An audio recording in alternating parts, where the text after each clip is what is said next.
When I think of Jean-Paul Sartre's Roads to Freedom trilogy of novels, I cannot separate it from an image of a youth sitting in a Dutch train carriage travelling through a dark, flat landscape.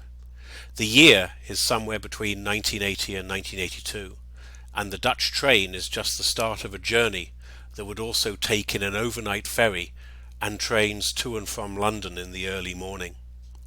It is before the internet and public Wi-Fi, and the youth staved off boredom by reading long dense books that were able to survive hours of surface travel. Sartre's Roads to Freedom fit this criterion. There was another appeal of the trilogy that went beyond length and density.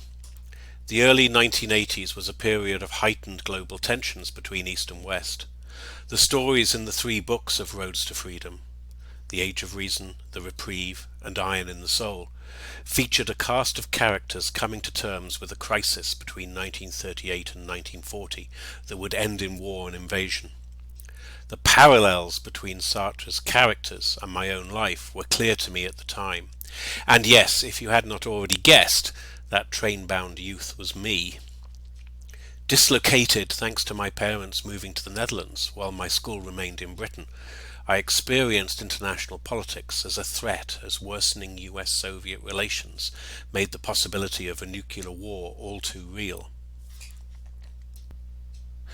This article is an exercise in international relations autobiography. As part of a special issue on existentialism and IR, my goal here is to reread Roads to Freedom as an international text, but I want to do it while retracing how my first reading of the trilogy helped me navigate a world in crisis and, in turn, led me to decide on pursuing a degree in international relations rather than in my first love of archaeology. I also try to find the answer to a mystery. If Sartre, his Roads to Freedom, and existentialism in general were so influential in my decision to study international relations, why have I never cited them? Other than that, when exploring in depth the lessons of the trilogy to the study of IR, I concentrate on four key takeaways. First, a refocusing on the international relations of the everyday. Second, the anatomy of a crisis from an existentialist viewpoint that can enrich our understanding of crises. Third, how the interactions of the main characters reveal the mediation of estrangement at the heart of diplomacy first explored by Dederian in his 1987 on diplomacy. And fourth, it calls into question our emphasis in IR on the centrality of causes to understand a crisis. Rather, Roads to Freedom refocuses our gaze on the diverse effects in everyday IR.